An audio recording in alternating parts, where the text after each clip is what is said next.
τη θάλασσα να βρει κι ο ποιητής γυρεύει τη μούσα του να βρει.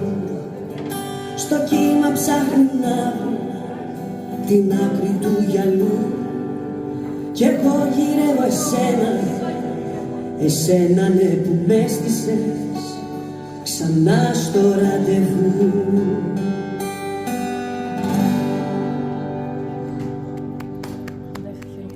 Κυρίες και κύριοι, αγαπητοί φίλοι και φίλες, καλησπέρα σας. Σας καλωσορίζουμε με χαρά στο απόψινό μας ραντεβού, με την ποίηση και τις εικόνες και σας καλούμε να συμμετάσχετε με όλες σας τις αισθήσεις στο ταξίδι που έχουμε ετοιμάσει ειδικά για σας. Πριν προχωρήσουμε στο πρακτικό μέρος της παρουσίασης, θα ήθελα αρχικά να σας ευχαριστήσω όλους θερμά για την απόψινή σας παρουσία και να σας συστήσω τις υπέροχες κυρίες με τις οποίες έχω την τιμή να μοιράζομαι το σημερινό πάνελ.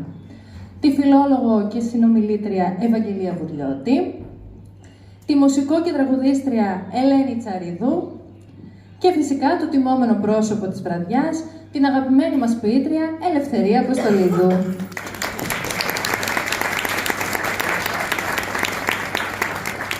Ευθύς αμέσως θα δώσω το λόγο στην κυρία Βουρλιώτη για να μας συστήσει τη δημιουργό της ποιητικής συλλογής μέσα από τα δικά της μάτια.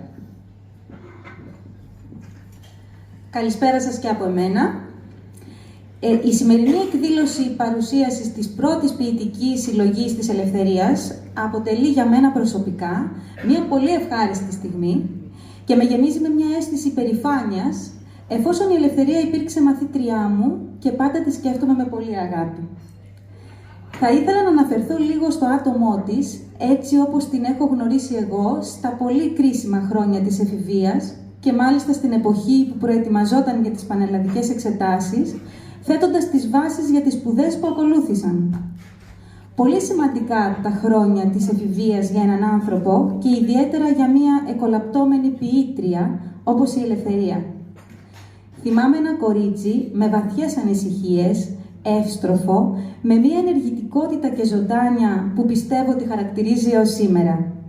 Ευαίσθητη, αυθόρμητη, να διατυπώνει και να υποστηρίζει με πάθος τις ιδέες της και πάντα συνεπής στις υποχρεώσεις της, τουλάχιστον σε ό,τι αφορά το μάθημα που κάναμε μαζί, την ελληνική γλώσσα. Είναι μεγάλη χαρά του καθηγητή που μιλά, διδάσκει και διαπιστώνει ότι το ακροατήριό του παρακολουθεί, αφομοιώνει όσα λέγονται και ακόμη περισσότερο διατυπώνει δικές του ιδέες και παρατηρήσεις, εμπλουτίζοντας το διάλογο που γίνεται. Πώς λοιπόν σήμερα να μην είμαι χαρούμενη και υπερήφανη, βλέποντας ότι τα χαρακτηριστικά που είχε η Ελευθερία ως παιδί άνθησαν και έδωσαν καρπούς, όπως αυτή η ποιητική συλλογή. Η Ελευθερία σπούδασε νηπιαγωγός στα Ιωάννινα και φυσικά μια τέτοια πόλη δεν ήταν δυνατόν να μην ασκήσει την επιρροή της στην ποίησή της. Είναι ξεκάθαρο σε συγκεκριμένα ποίηματα ότι οι εικόνες της πρωτεύουσας της Υπήρου επέδρασαν στον ψυχισμό και στην προσωπικότητα της ποιήτριας και έγιναν πηγή έμπνευσης για κάποια πολύ ωραία ποίηματα. Και οι ίδιες οι σπουδές της φυσικά φανερώνουν ένα άτομο με ευαισθησίες και με μεγάλη αγάπη στην καλλιέργεια της φαντασίας και της γλώσσας, απαραίτητα χαρακτηριστικά για έναν αξιόλογο ποιητή. Η ανήσυχη φύση της βέβαια την οδήγησε και σε μεταπτυχιακές σπουδές, αλλά και σε σεμινάρια δημιουργικής γραφής, καθώς όπως ήταν επόμενο, όλα την οδηγούσαν προς τη συγγραφή. Το πρώτο της λοιπόν λογοτεχνικό παιδί είναι αυτή η ποιητική συλλογή, αποσπάσματα της οποίας θα έχετε την ευκαιρία να ακούσετε στη συνέχεια και είμαι σίγουρη ότι θα τα απολαύσετε. Ας δώσουμε το λόγο στην κυρία Φωτεινή Ευσταθιάδου, οικονομολόγο, που βρίσκεται σήμερα μαζί μας με την ιδιότητά της ως ερασιτέχνη ηθοποιού, η οποία θα μας παρουσιάσει μια πρώτη ανάλυση της ποιητικής συλλογής «Όταν οι εικόνες μιλούν». Το «Όταν οι εικόνες μιλούν» είναι η πρώτη ποιητική συλλογή της Ελευθερίας Αποστολίδου, η οποία αποτελείται από 44 ποίηματα. Ποίηματα που γράφτηκαν με αφετηρία την ημέρα της ονομαστικής της εορτής και θα μπορούσαν να χαρακτηριστούν συνολικά ως ένα ημερολόγιο ποίησης, καθώς ακολουθούν πιστά τη ροή του χρόνου. Μέσα από τους στίχους της, η ποιήτρια μας αποκαλύπτει πτυχές της προσωπικότητάς της, προβληματισμούς, σκέψεις, ανησυχίες, αλλά και φιλοσοφίες ζωής, που μπορεί κάλλιστα να απηχούν στο υποσυνείδητο μιας ολόκληρης γενιάς νέων ανθρώπων στη σύγχρονη Ελλάδα. Εμπνέεται από όλων των ειδών τα ερεθίσματα γύρω της, από ένα απλό αντικείμενο και τη χρησιμότητά του, ως το συναίσθημα που της προκαλεί μία ψυχάλα, επιχειρώντας με έναν τρόπο να τακτοποιήσει τις σκέψεις της για όσα βιώνει και αισθάνεται, ενώ αλληλεπιδρά με τον κόσμο γύρω μας σε δύσκολους καιρούς. Μέσα σε μία δυστοπική πραγματικότητα, με συνθήκες αβεβαιότητας, κατάρρευσης των ανθρώπων και της ανθρωπιάς, μια εποχή στην οποία κυριαρχεί η βία, η εκμετάλλευση και η ασθηματική ρυθμή της καθημερινότητας που μας καθιστούν πολύ συχνά ανήμπορες ή ανήμπορους να επεξεργαστούμε και να συνειδητοποιήσουμε όσα συμβαίνουν γύρω μας, η ελευθερία, όπως άλλωστε δηλώνει και το όνομά της, επιλέγει να μας εστίσει σε μια νέα τάξη πραγμάτων, όπου κυριαρχεί η αγάπη για τη ζωή, τη φύση, τον άνθρωπο, τις τέχνες και τα γράμματα. Αγγίζει τις πιο βαθιές μας σκέψεις, τον ήλιο και τα σκοτάδια μας, την αγάπη, τον έρωτα, τη μοναξιά, τη μελαγχολία. Δίνει υπόσταση στα στοιχεία της φύσης, που φαντάζουν να αλληλεπιδρούν με τους ανθρώπους και να επηρεάζουν ή και να καθορίζουν το μέσα τους. Ο λόγος της είναι λιτός, κατανοητός και προσιτός, ανατρέποντας όλα τα στερεότυπα που θέλουν την ποίηση να είναι δυσνόητη, εξεζητημένη ή για λίγους και εκλεκτούς. Σε όλα τα ποίηματα της ελευθερίας είναι έντονη η ανάγκη της να αποτυπώσει με τις λέξεις και τις εικόνες της αυτό που βρίσκεται στο μυαλό και την ψυχή της και να συνομιλήσει τόσο με τις αναγνώστριες και τους αναγνώστες, όσο και με την κοινωνική πραγματικότητα, να δηλώσει παρούσα και να συνδιαμορφώσει μέσω της ποίησής της τον κόσμο. Κλείνοντας, το «Όταν οι εικόνες μιλούν» είναι ένα βιβλίο γεμάτο συναισθήματα. Αποτελεί ένα πολλά υποσχόμενο πρώτο βήμα στον χώρο της λογοτεχνίας και όταν το διαβάσετε κι εσείς, θα καταλάβετε ότι έχουμε να περιμένουμε πλούσιο υλικό στο μέλλον από την πρωτοεμφανιζόμενη τώρα Ελευθερία Αποστολίδου. Η συγγραφέας έχει ξεχωρίσει για την απόψινή βραδιά κάποια από τα αγαπημένα ποίηματα της συλλογής της, τα οποία και θα σας παρουσιάσουμε τώρα, ως ένα μικρό αλλά αντιπροσωπευτικό δείγμα του ύφους και του στυλ γραφής της και τα οποία θα συμπληρώσουμε νοηματικά με μουσικές ερμηνείες γνωστών τραγουδιών. Ξεκινάμε λοιπόν. Η ομπρέλα. Δεν είναι όλες οι μέρες καλοκαίρι, ήλιος και καθαρός ουρανός. Έρχονται στιγμές φθινοπορεινές που μια ψυχάλα μπορεί να σταθεί εμπόδιο να φορέσει το αγαπημένο σου φόρεμα, αλλά όχι αρκετή ώστε να ακυρώσεις την έξοδο. Όταν η ψυχάλα γίνει βροχή, η επιλογή μοιάζει μονόδρομος. Εσύ και η μοναξιά σου κλεισμένοι σε ένα δωμάτιο. Τότε ξεκινάς να μετράς. Αυτούς που πέρασαν, αυτούς που υπάρχουν ή θα ήθελες να υπάρχουν. Τόσο εύκολα λογαριάζονται οι άνθρωποι. Πριν το καταλάβεις, η βροχή έγινε καταιγίδα. Και αυτή τη φορά νιώθεις πιο έτοιμη από ποτέ. Θα βγεις για να συνειδητοποιήσεις ποιοι είναι διατεθειμένοι να μοιραστούν την ομπρέλα τους μαζί σου, μέχρι να φανεί το ουράνιο τόξο. Και κάθε χρώμα της ήριδας να σου υπενθυμίζει πως μπορείς να αντέξεις περισσότερα.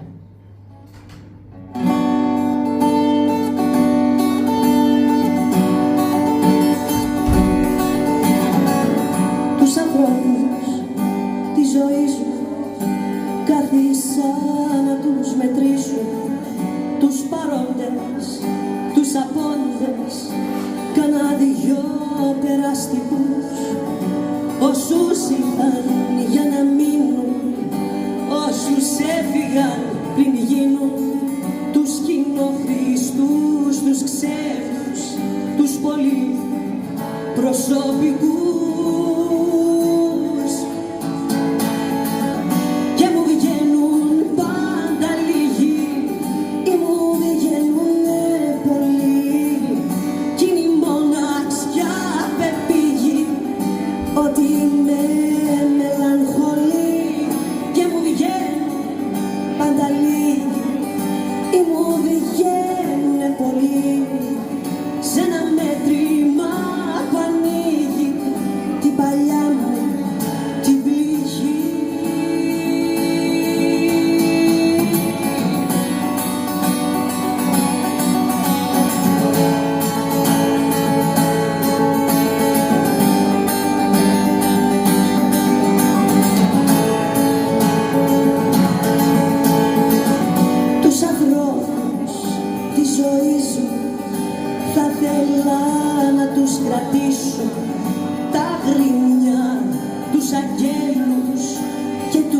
πιο κανονικούς, όσους αφήσαν σημάδι, όσους πήρε το σκοτάδι, τους εκείνους, τους τυχαίους, τους πολύ προσωπικούς.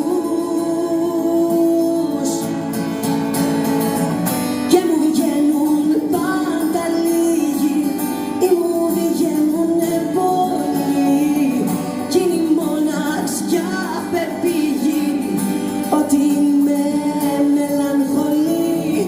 Και μου βγαίνουν πάντα λίγοι ή μου βγαίνουν πολλοί, σε ένα μέτρημα που ανοίγει την παλιά μου την πληγή.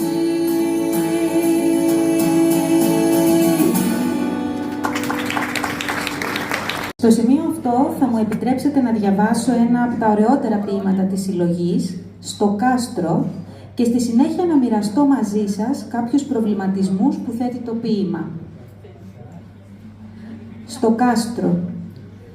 Εγκλωβισμένη στα τείχη ενός κάστρου, ψάχνεις διέξοδο να απλώσεις την ψυχή σου. Χαμένη στα στενά, αναρωτιέσαι, τι χρώμα να έχει άραγε ο ήλιος. Βυθισμένη σε ένα παγκάκι, λαχταράς τη μυρωδιά ενός τριαντάφυλλου. Σηκώνεσαι ξαφνικά και σκέφτεσαι, θα έχει τάχα την ίδια γεύση η αγαπημένη σου σοκολάτα. Φτάνεις προς την έξοδο, ξέρεις πως η λύτρωση θα έρθει μόνο αν περάσεις την πύλη. Να θυμάσαι, δεν τελειώνουν τα όνειρα όταν εκπληρώνονται.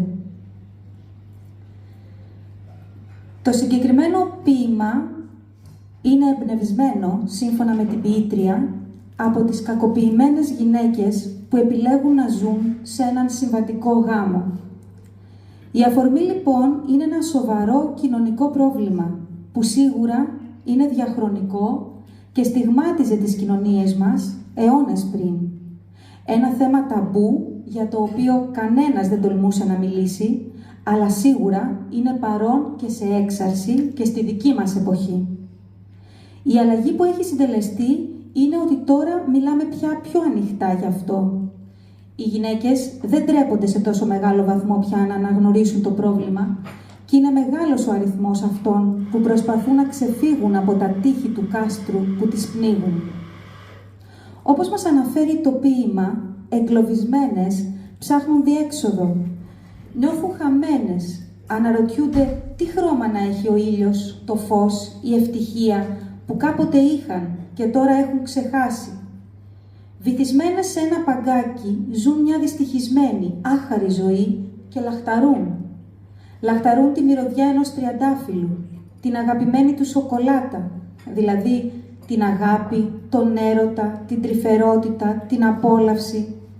Την απόλαυση που στερούνται σε έναν κακοποιητικό και βίαιο γάμο. Η λύτρωση θα έρθει μόνο μόλις περάσουν την πύλη του κάστρου, τα όρια αυτού του γάμου, αυτής της συμβίωσης. Δύσκολη έξοδος, δύσκολη απόφαση να διαλύσεις τη ζωή που με κόπο έφτιαξες, να βρεις τη δύναμη, να ξεφύγεις και να πατήσεις τα πόδια σου μόνη σου, όταν για χρόνια αισθάνεσαι ότι φταίς εσύ για όλα, ότι όλα τα λάθη είναι δικά σου, γιατί αυτό σε έκανε να πιστεύεις ο κακοποιητής σου. Αυτός που κάποτε ήταν ο άντρας των ονείρων σου. Ο γάμος που κάποτε ήταν ό,τι πιο πολύ επιθυμούσες. Το σπίτι που τώρα πια είναι η φυλακή σου. Αξίζει να σημειωθεί ότι η φωτογραφία που συνοδεύει το συγκεκριμένο ποίημα απεικονίζει το Γεντή Κουλέ της Θεσσαλονίκης, μια γνωστή φυλακή, και παραπέμπει στη φυλακή του γάμου μιας κακοποιημένης γυναίκας. Η ποιήτρια στο τέλος συμβουλεύει να θυμάσαι, τα όνειρα συνεχίζονται, δεν τελειώνουν όταν εκπληρώνονται. Είναι σαν να μας λέει, μην πάψετε ποτέ να ονειρεύεστε. Είναι πολύ ενθαρρυντικό που μια τόσο νέα κοπέλα, όπως η Ελευθερία, συγκινείται και είναι τόσο ευαισθητοποιημένη όσον αφορά τα προβλήματα της κοινωνίας μας. Σε μια εποχή ατομικισμού, που ο καθένας κλείνεται στα τείχη του δικού του κάστρου και δεν αισθάνεται ότι τον αφορά το πρόβλημα του άλλου, το κοινό καλό, η προσφορά στο σύνολο. Είναι πολύ συνηθισμένη η φράση «Εμείς θα αλλάξουμε τον κόσμο». Τι μας αφορά? Ναι, εμείς είναι η απάντησή μας. Έστω και μέσα από την ποίηση. Εμείς θα τον αλλάξουμε.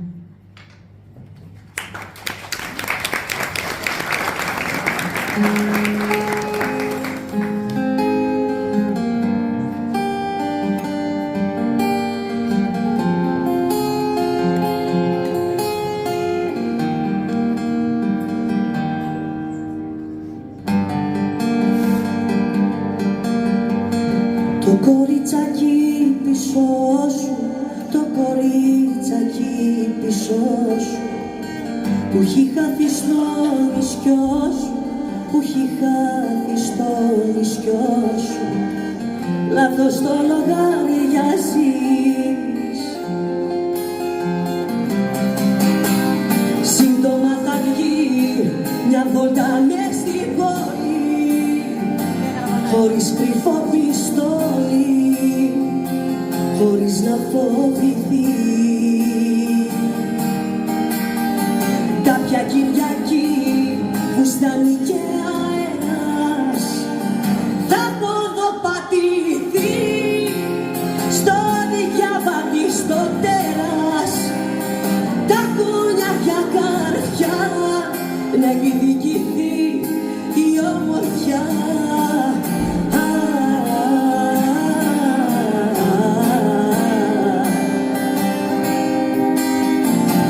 Αυτή η γυναίκα σπίτι σου, αυτή η γυναίκα σπίτι σου, που έχεις για ισόβητη σου, που έχεις για ισόβητη σου, σε λίγο θα σου φύγει.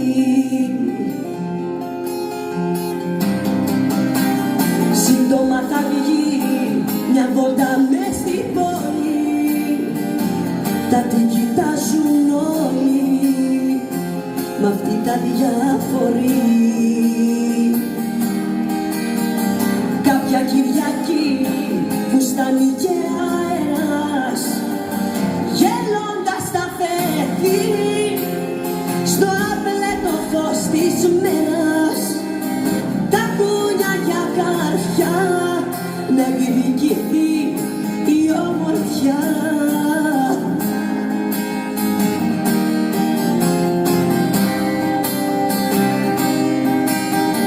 Σύντομα θα βγει μια βόλτα μες στην πόλη, χωρίς κρυφό πιστόλι, χωρίς να φοβηθεί. Κάποια Κυριακή που στάνει και αέρας θα ποδοπατηθεί στο διάβατη στο τέρας, τα κούνια για καρφιά να εκδικηθεί η ομορφιά.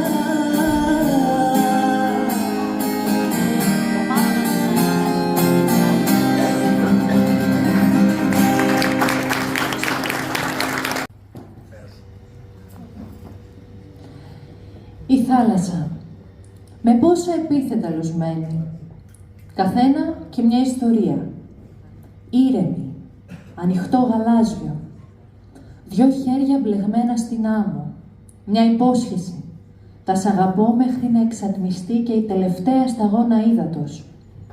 Στην απέναντι όχθη, φουρτουνιασμένη, ζωφερή και άγρια. Άδειος επιστρέφω πια, σαν ένα κοχύλι που ψάχνει ένα άλλο να κουπώσει. Μόνος, παλεύοντας με την τρικυμία του μυαλού. Πώς να αντιθασεύσεις τόσα συναισθήματα? Έφυγες ακριβώς όπως τα κάστρα όταν σκάει το κύμα. Οι στιγμές μας, καλά κρυμμένες στα πιο βαθιά άδυτα της ψυχής μου. Δεν τη μισώ τη θάλασσα, όσο κι αν μου θυμίζει εσένα. Γιατί αυτή κρατάει ζωντανή την υπόσχεση να εμπουλώνει κάθε σου πληγή.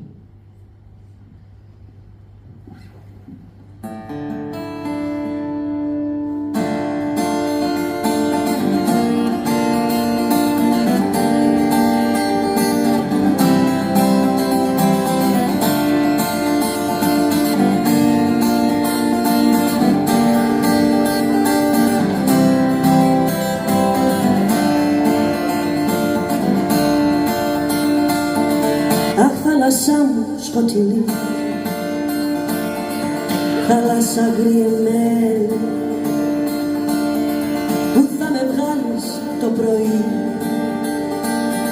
σε ποια στεριά μου ξένη, που θα με βγάλεις το πρωί, σε ποια στεριά μου ξένη. Αχ, θάλασσά μου σκοτεινή, θάλασσα αγριεμένη,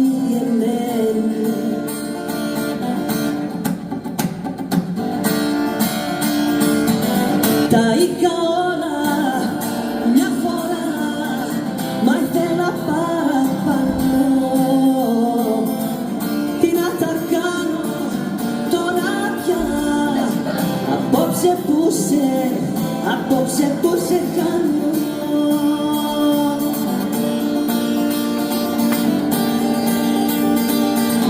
Απόψε που σε χάνω.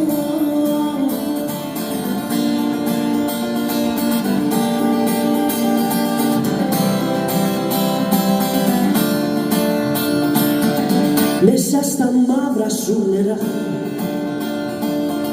κομμάτια η ζωή μου.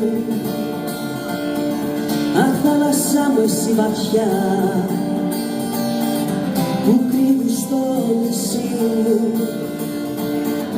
Αχ, θάλασσά μου εσύ βαθιά,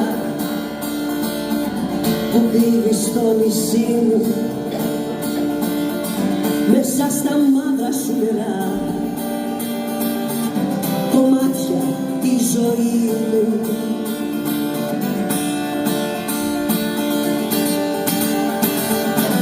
Τα είχα όλα μια φορά, μα ήθελα παραπάνω. Τι να τα κάνω τώρα πια, απόψε που σε κάνω. Τα είχα όλα μια φορά, μα ήθελα παραπάνω. Τι να τα κάνω τώρα πια, απόψε που σε κάνω.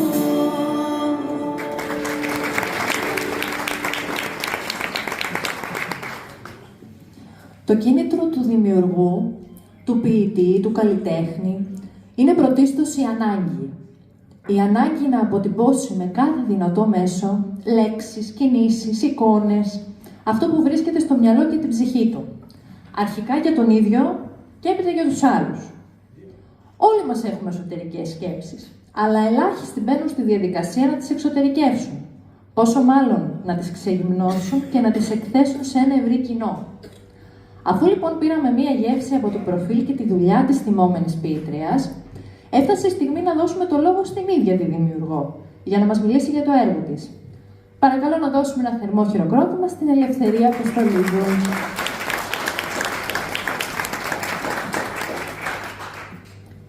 Η φωνή μου τρεμάμενη είναι που βλέπεις μπροστά σου να πραγματοποιείται ένα από τα όνειρά σου. Τότε τίποτα δεν λειτουργεί σε ισορροπία.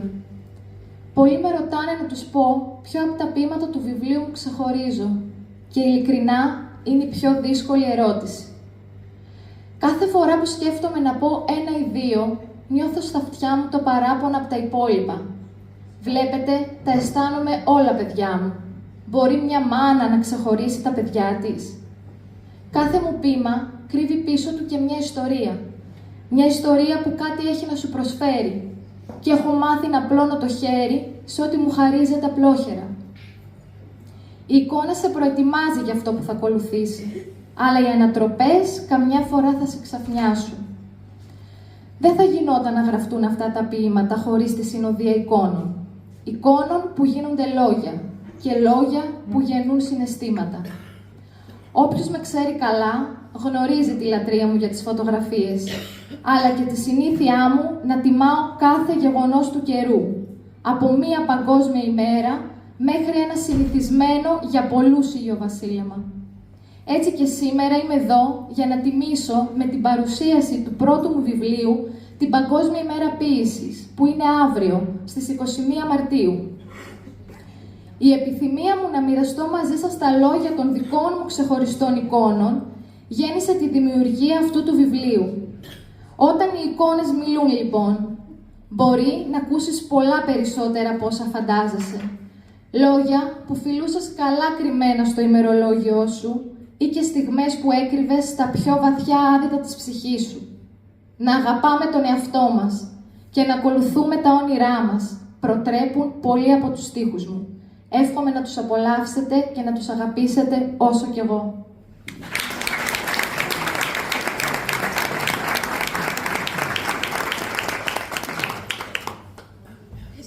Το πρώτο ποίημα που επέλεξα να διαβάσω φέρει τον τίτλο «Γιάννενα» και ο λόγος γιατί είμαι βαθιά συνδεδεμένη με αυτή την πόλη.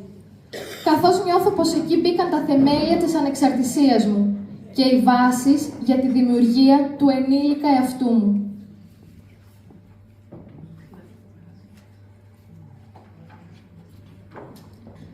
Γιάννενα, λίμνη Παμβότιδα. Να περπατάς παράλληλα στα τείχη του κάστρου και στο τέλος του δρόμου να συναντάς εσένα. Για κάποιους ένα ακόμα φυσικό στοιχείο. Για μένα δύναμη. Η δύναμή μου. Μια ήρεμη δύναμη. Ήρεμη από τη φύση της και δύναμη γιατί σου προσφέρει θάρρος όταν το άγνωστο σε έχει φοβήσει. Ήταν προς τα τέλη Αυγούστου του 2014 όταν σε πρωτοείδα. Με μάγεψες από την πρώτη στιγμή. Ένιωσα αμέσως τη ζεστασιά σου και ας λένε πως τα Γιάννενα έχει πάντα κρύο. Και μετά, όταν οι τείχοι του διαμερίσματός μου άρχισαν να με πνίγουν, εσύ ήσουν το καταφύγιό μου. Όταν η μοναξιά είχε φωλιάσει μέσα μου, εσύ ήσουν η συντροφιά μου. Και όπως αγκαλιάζεις όλη την πόλη, αγκάλιασες και μένα. Κι εγώ, σαν μια άλλη κυραφροσύνη, πνίγηκα στην αγκαλιά σου.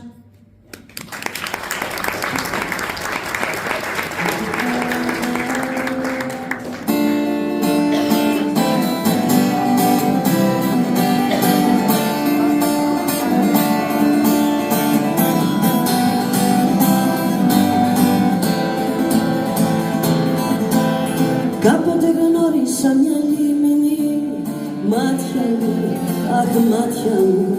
Κάποτε γνώρισα μια λίμνη που ήθελε να είναι θάλασσα και κάθε που χαράζει την τρώει το μαράζι και κάθε που χαράζει την τρώει το μαράζι.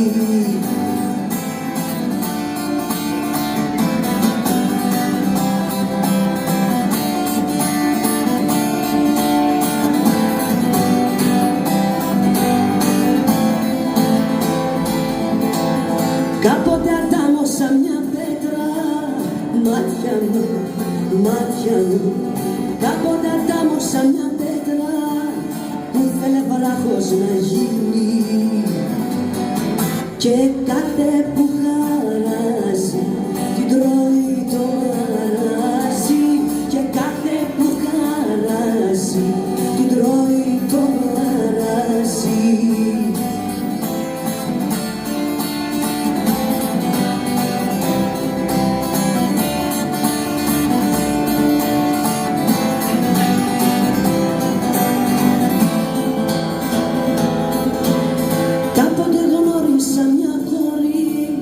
Μάτια μου, αχ μαύρα μάτια μου, που ρωτούσε κάθε αγόρι πότε γυναίκα θα γίνει και κάθε που χαράζει την τρώει το μαράζι και κάθε που χαράζει την τρώει το μαράζι.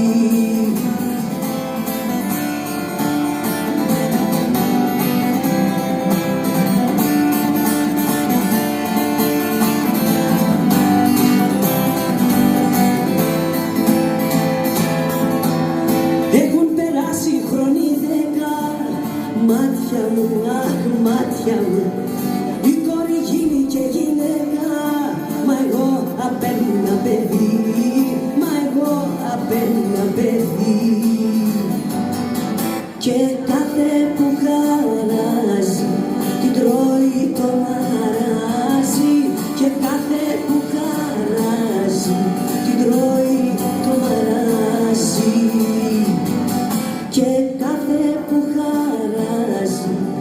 τρώει το μαράζι και κάθε που χαράζει την τρώει το μαράζι.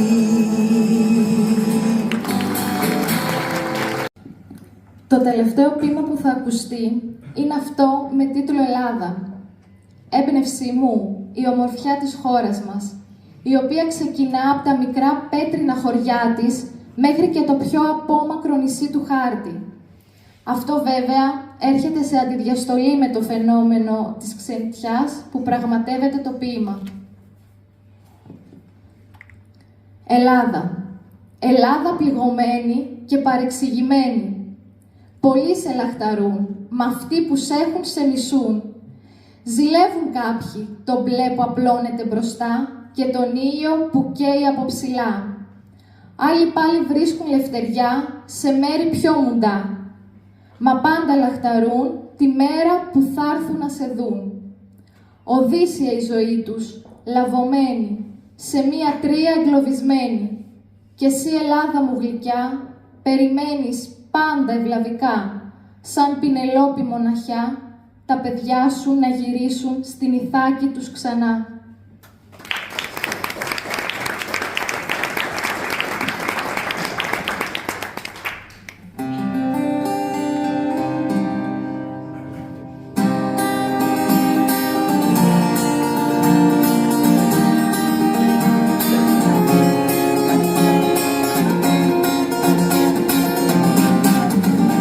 Το ψωμί της ξενιτιάς είναι πικρό, το νερό της στονό και το στρώμα σκληρό. Τα λεφτά που αποκτάς, τα βλάστημάς, υποφέρεις, πονάς, την πατρίδα ζητάς. Κλέφτα ξενιτιά, τα παλικάρια κλέβεις, μάγισσα κακιά, με τα λεφτά μαγεύεις, πάντα μαπονιά, χωρίζεις μάνες και παιδιά. Κάνε Παναγιά η ξενιτιά να πάψει κι άλλη μάνα πια, για χωρισμό μην κλάψει κι όλα τα παιδιά στο σπίτι τους να έρθουν ξανά. Το ψωμί της ξενιτιάς είναι ξερό και με δάκρυ πικρό, το έχω βρέξει κι εγώ.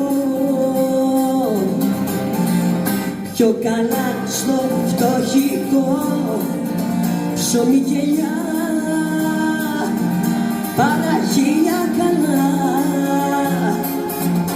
στη σκληρή ξενιτιά. Κλέφτα ξενιτιά, τα παλικάρια κλέβεις, μάγισσα κακιά, με τα λεφτά μαγεύεις, πάντα μαπονιά, χωρίζεις μάνες και παιδιά. Κάνε Παναγιά η ξενιτιά να πάψει κι άλλη μαναδιά, για χωρισμό μην κλάψει κι όλα τα παιδιά στο σπίτι τους να έρθουν ξανά. Το ψωμί της ξενιτιάς είναι πικρό και με δάκρυ θολό, το έχω βρέξει κι εγώ.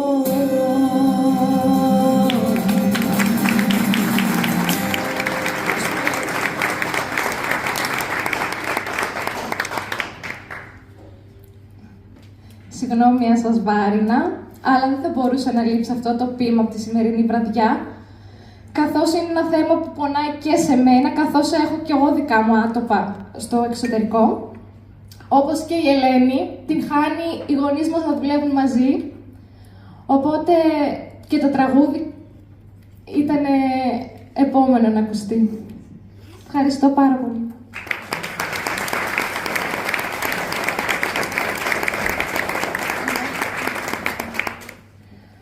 Λοιπόν, στο σημείο αυτό θέλω να ευχαριστήσω αρχικά τις πρότυπες εκδόσεις Πηγή για την άμεση ανταπόκρισή τους και χωρίς δεύτερη σκέψη προθυμία τους να συνεργαστούμε, της Βρουλιώτη Ευαγγελία και Ευσταθιάδου Φωτεινή που δέχτηκαν με χαρά το κάλεσμά μου, την τραγουδίστρια Τσαρίδου Ελένη που μας ταξίδεψε μουσικά και φυσικά το Εμιντέλ που μας φιλοξένησε στο ζεστό του χώρο. Τέλος, να ευχαριστήσω την οικογένειά μου και τις φίλες μου που πρώτας πίστεψαν σε μένα, αλλά και όλους εσάς που με τιμήσατε με την παρουσία σας. Στο σημείο αυτό, νομίζω ότι ταιριάζουν τέλεια τα λόγια του σπουδαίου Νίκου Καζαντζάκη, «Ό,τι δεν συνέβη ποτέ είναι ότι δεν ποθήσαμε αρκετά».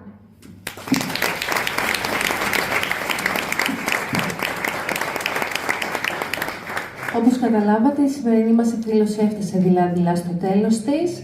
Στο stand που βρισκόμαστε εμείς τώρα θα υπάρξουν σε λιγάκι διαθέσιμα αντίτυπα της ποιητικής συλλογής «Όταν οι εικόνες μιλούν», τα οποία μπορείτε να προμηθευτείτε στη συμβολική τιμή των 10 ευρώ. Η συγγραφέας θα βρίσκεται στο stand για να υπογράψει τα αντίτυπα και να δεχτεί ερωτήσεις σας. Από όλους εμάς, καλό σας βράδυ, καλή ανάγνωση και ραντεβού στα επόμενα.